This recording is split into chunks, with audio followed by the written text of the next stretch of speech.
consultation, donc quel genre d'informations vous demandez à votre client? Vous lui demandez qu'est-ce qui le marque dans sa vie, ou quelles sont ses priorités? Si la consultation a pour objectif de répondre à une préoccupation particulière, très souvent, intuitivement, la personne sent quand même. Je veux dire, c'est des choses que les gens savent. Et quand c'est dit et que c'est rendu conscient par une autre personne en face, ça a complètement un autre sens, quoi. Si la personne n'a pas un sujet préoccupant au moment de la consultation, qu'elle me dit c'est juste intellectuellement, je voudrais savoir qu'est-ce que c'est que votre astrologie, bon ok, on fait un truc général. Mais en même temps, quand même, la période justement des 10 ans, la période de l'année en cours, me dit qu'est-ce qui est le plus marquant pour la personne. C'est quand même jamais par hasard si la personne demande une consultation. Oui. C'est pourquoi plus précisément maintenant. Mais moi, ce qui me gêne, si vous voulez, Madame Pertu, ce qui me gêne, c'est que... mais c'est pas propre à l'astrologie chinoise, c'est aussi l'astrologie que vous connaissez par ailleurs en Occident. Ce qui me gêne, c'est que, par exemple, on va prendre le site du Dayun, bon d'accord. Alors, en dehors du fait qu'effectivement il y a cette espèce de grande division au bout de 5 ans, mais alors, il va y avoir une année qui va aller dans un sens, une autre année qui va aller dans un autre sens. C'est-à-dire que, non, je veux dire que d'une année sur l'autre, le climat peut être tout à fait différent. Pour la personne. Donc ça ne va pas être un cycle qui va se développer de façon forcément cohérente. C'est-à-dire que, je vais prendre un exemple. C'est-à-dire qu'au lieu d'avoir, par exemple, moi dans mon système, si je dis à quelqu'un, par exemple, moi je travaille sur des périodes de 7 ans. Bon. Donc pendant ces 7 ans, je vais développer un processus qui va se développer logiquement. Pendant les 7 ans, je vais dire, ouais, il y a telle et telle et telle phase. Je ne vais pas lui dire, pendant ces 7 ans, oui, ben, il va y avoir cette année-là qui va aller dans un certain sens, et puis l'autre année qui va aller dans un autre sens, et puis après l'année suivante, ça va être encore autre chose. Donc, si vous voulez, l'embêtant, c'est quand on produit une cohérence, et puis après, par souci de précision, on va apporter des éléments qui vont brouiller cette cohérence. Voyez-vous ce que je veux dire? C'est que la donne ne va plus très bien savoir de quoi on peut. Quand vous parlez des 7 ans là en question, vous apportez quoi comme élément de réponse à la personne? Un exemple concret, vous lui parlez de quoi à la personne? Eh bien, bon, d'abord, premièrement, moi je travaille surtout sur les leaders, hein, donc moi je parle. Moi je ne considère pas qu'il faille utiliser. Alors moi je suis un peu un hérétique en astrologie, parce que moi je ne considère pas qu'on fait les thèmes de tout le monde. Pour moi, l'astrologie, c'est réservé aux décideurs. Aux décideurs, voilà. Ouais, je vois ce et ils entraînent les autres. Alors effectivement, les autres sont aussi marqués, mais ils sont marqués par les décideurs, pas eux-mêmes. Ils n'ont pas forcément leur propre structure. Bon, ça c'est tout à fait particulier. Alors effectivement, eh bien, écoutez, moi d'abord, ça va peut-être vous surprendre complètement, ce que je vais vous dire. Tous les décideurs ont le même processus au même moment. C'est-à-dire que quand moi je parlais c'est-à-dire qu'en fin de compte, voyez-vous, donc c'est complètement aux antipodes de ce que vous faites. C'est-à-dire que les décideurs, par exemple, les grands décideurs, enfin ceux qui sont des vrais décideurs, parce qu'il y a les faux décideurs, il y a des gens qui sont dans une situation de décideurs et qui ne sont pas réellement. Mais disons que ceux qui correspondent vraiment à cette cible-là, eh bien, ils vont avoir leur Dayun, si vous voulez, entre guillemets, au même moment, et ils vont vivre les phases du Dayun au même moment. Il n'y en a pas un qui va avoir un Dayun en telle année et l'autre un Dayun une année plus tard. Ils ne sont pas décalés. Parce que c'est des phénomènes. Pour moi, c'est un phénomène collectif global. Donc, effectivement, global, pas dans le sens où vous l'entendez, mais dans le sens. Collectif. Donc, effectivement, ce que je vais dire à un décideur, je pourrais le dire à un autre décideur. D'accord. Le calendrier que je lui proposerai, ça sera le même. Bon, cela dit, il faudra l'adapter, évidemment, aux conditions dans lesquelles il vit.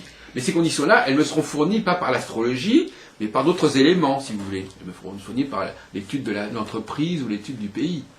Mais c'est tout le problème des rapports entre l'astrologie et ce qui n'est pas astrologique. Vous avez une approche, disons, plus ou moins totalisante de l'astrologie. L'astrologie intègre tout ce qui peut arriver dans la vie de quelqu'un. De la vie d'une personne. Voilà, d'une personne. Avec un objectif que ce soit le plus harmonieux possible et le plus économisant possible en termes d'énergie. On n'est pas dans la même... Si, parce que ce principe-là, je suis tout à fait d'accord avec vous. C'est tout à fait ça. Sur le principe, sur la philosophie, on est en phase. Mais totalement, puisque moi je dis à la personne, vous voulez passer à la phase 2, avoir effectivement un retour par exemple sur ce que vous faites, ou plus exactement disons que vous voulez passer de la phase haute à la phase basse, ben, c'est pas encore le moment de le faire. La phase basse n'est pas encore arrivée. Mais c'est en termes de pouvoir à chaque fois, de toute façon. Vous êtes en résonance avec ça, non? Oui, mais pouvoir, ça peut être aussi un créateur, ça peut être aussi toutes sortes de gens. D'accord. Ce sont des gens qui ont une influence sur le public, qui à la fois ne sont pas le public, c'est-à-dire que ce sont des gens qui proposent des choses et qui essayent d'être suivis. Donc le moment où on est suivi, alors on peut être suivi d'abord par un petit groupe, si vous voulez. Ce que j'appelle, au départ, si vous voulez, un décideur, il a toujours une petite équipe autour de lui. Moi, je prends toujours l'exemple de quelqu'un qui fabrique un film. Bon, ben, effectivement, il a quelques acteurs, il a quelques collaborateurs. Mais pour que ce film atteigne un large public, il faut un autre stade. Hein. À ce moment-là, c'est le public, c'est la foule. C'est la problématique de la foule. C'est-à-dire, pourquoi X milliards de gens ou millions de gens vont voir Avatar, etc. Ça, c'est un truc qui est complètement excitant. On n'est plus dans l'individuel. D'ailleurs, vous comprenez bien qu'on n'est plus dans l'individuel. Autant la phase haute est une phase qui, pour moi, est une phase où il y a des fortes individualités. On choisit un certain acteur, etc. Autant la phase basse, c'est des phénomènes de masse. Oui. Donc, les phénomènes de masse, c'est-à-dire que les individus, et ça, c'est une philosophie que, apparemment, vous n'exposez pas dans votre propos, il y a des individus qui doivent avoir l'humilité de savoir qu'ils n'existent qu'en tant que collectif. C'est-à-dire que, par exemple, un monsieur qui va voir le film Avatar, c'est pas intéressant. Comme on dit en français, un hirondelle ne fait pas le printemps. Quand il y a 50 millions de monsieur qui vont voir le film, là, il a quelque chose. Donc, il y a des gens qui savent qu'ils ne peuvent avoir de pouvoir qu'en s'unissant. C'est-à-dire qu'en faisant masse. Alors que d'autres personnes ont un pouvoir en tant que exprimant puissamment leur potentiel individuel. Donc effectivement, si quelqu'un, par exemple un décideur aujourd'hui me dit, alors déjà, je sais, de toute façon c'est une instruction qui est beaucoup plus facile à utiliser que celle de vous proposer, parce que c'est très simple, c'est très systématique, il n'y a pas du tout. Voilà, par exemple, me dit, voilà, je suis actuellement, voilà, je lui dis, écoutez, le passage de phase, pour reprendre votre expression de votre Dayoun, alors moi mon Dayoun il fait 7 ans, hein, bon. Votre passage de phase, donc, ça veut dire qu'il y a tel aspect, quand il y aura entre la conjonction, vous savez que dans une relation, il y a deux facteurs. Donc, quand il y aura un aspect entre les deux facteurs qui sera de 22 degrés, donc d'un 16e cercle, on va changer de phase, etc. Bon, effectivement, donc je lui dis, voilà, attendez encore quelques mois pour que le relais se fasse. C'est-à-dire que, parce que finalement, la grande hantise des créateurs et des leaders, c'est d'être suivi. Oui. C'est comme là, tout à l'heure on parlait du cultivateur, c'est que ça pousse, que ça rapporte, qu'il y a un rendement. Bon, alors c'est ça, c'est la grande hantise. Bon, pour des gens qui ne sont pas des leaders, parce que par exemple cet après-midi, là, je vais faire une consultation expérimentale, hein, parce que je donne pas. En vérité, je ne vous cache pas que je ne fais pas de consultation. Individuelle ? Non. Enfin, je veux dire, j'aurais peut-être en faire dans l'avenir. Enfin, je veux dire, je vais passer beaucoup de temps à réfléchir et donc je ne suis pas un praticien. Bon. Mais je donne des schémas. Pourquoi ? Je n'ai pas besoin d'être praticien parce qu'en fait, je donne des schémas que les gens peuvent utiliser. Ils n'ont pas besoin de venir me voir. Si j'explique quelque chose à quelqu'un, les gens peuvent. C'est tellement simple que les gens peuvent comprendre.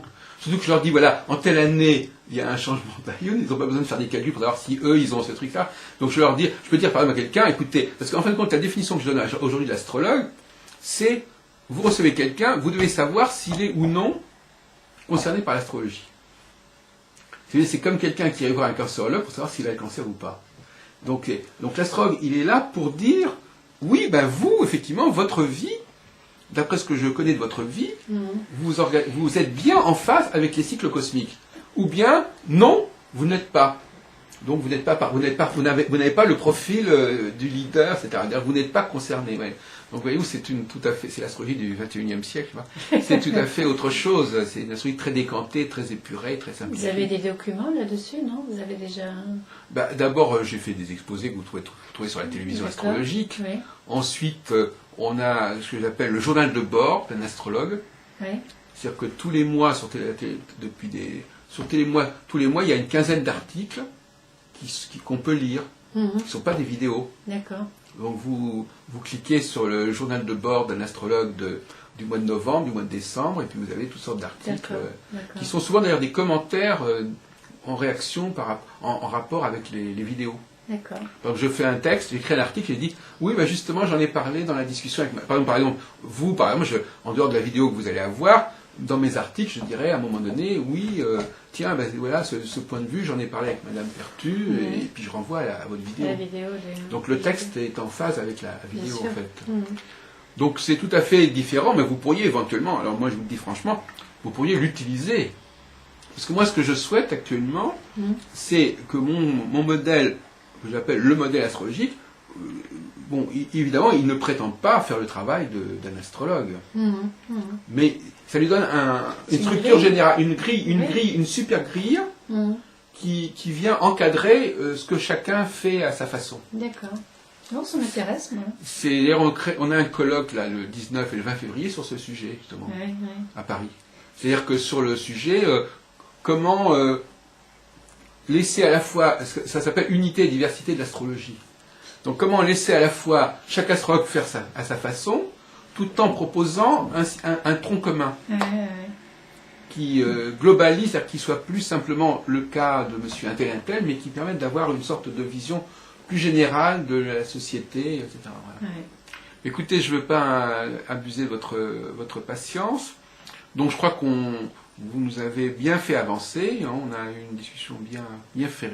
Moi j'ai appris beaucoup de choses, à tel point que maintenant je vais presque probablement utiliser votre propre langage pour parler de mon propre travail, donc, avec un autre codation, parce que comme je disais, il y a des choses très très... franchement des choses qu'on ne trouve pas, il y a beaucoup de choses qui renforcent. Enfin, moi je trouve que votre propos apporte de l'eau à mon moulin.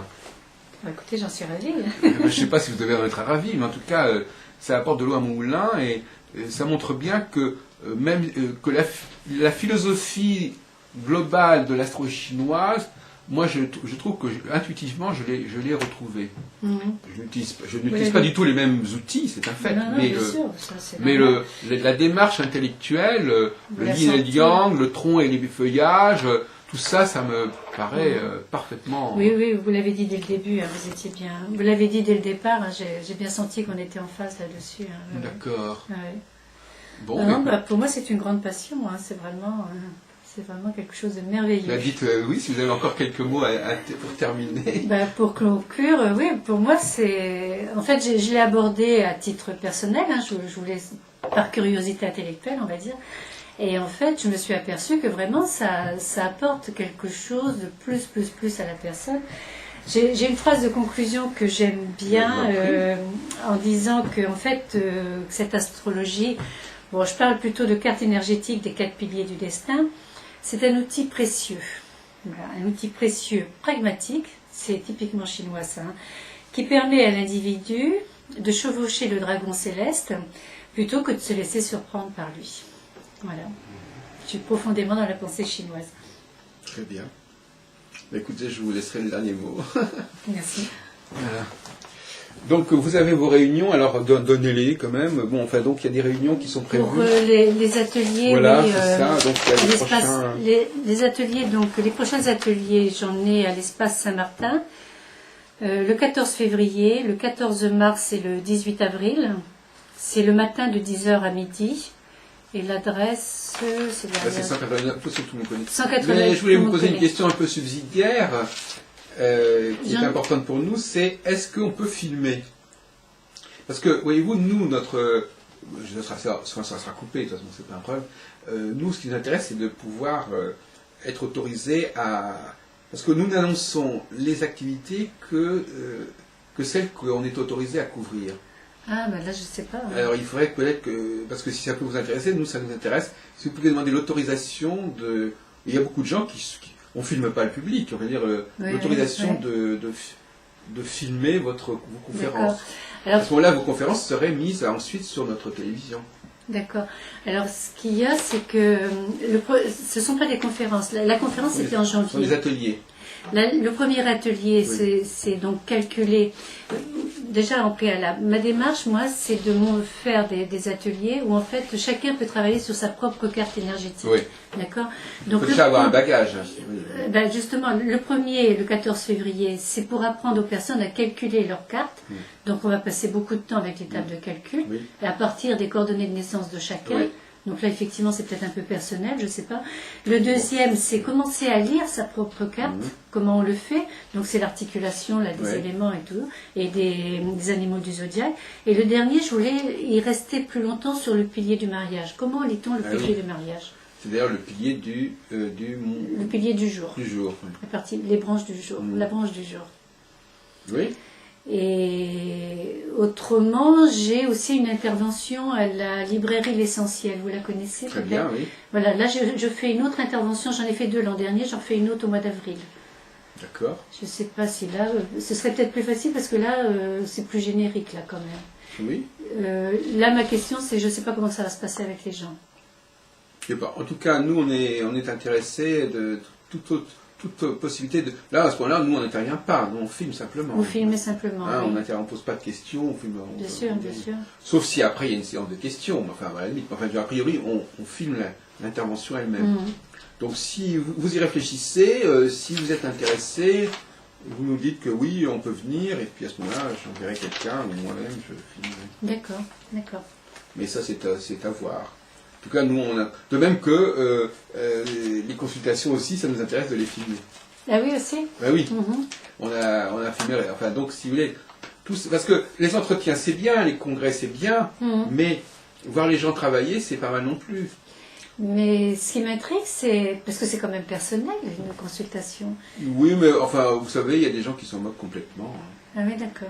Soit on ne prend pas la personne de face, je veux dire, bon... Et puis vous savez maintenant avec la télévision, les shows réalité, enfin, bon, les gens n'ont pas les mêmes tabous qu'autrefois. Je suis sûr que sur l'ensemble des personnes, surtout vous pouvez lui proposer une petite réduction éventuellement. Vous dites voilà, écoutez, moi je peux bon c'est peut-être un peu cher, je vous propose, mais enfin bon si vous payez un peu moins, je serais d'accord à condition que vous acceptiez d'être filmé. Ah oui, alors à ce moment-là, je pourrais le proposer à quelqu'un qui justement trouvait que la consultation était un peu chère et qui attend pour le faire. Parce que pour vous, c'est un avantage aussi. Parce que ça vous fait une publicité, donc vous n'y perdez pas. Parce qu'il y aura des gens qui vont vous téléphoner à la suite de la consultation, que vous aurez mis en ligne. Parce qu'il ne faut pas oublier que notre télévision, elle apporte aussi de la clientèle quand même, à un certain stade. Alors, donc à ce moment-là, je vais voir. Donc c'est filmé, alors, une consulte. Là, je vais voir avec quelqu'un. Et puis, filmer... un atelier. Un atelier.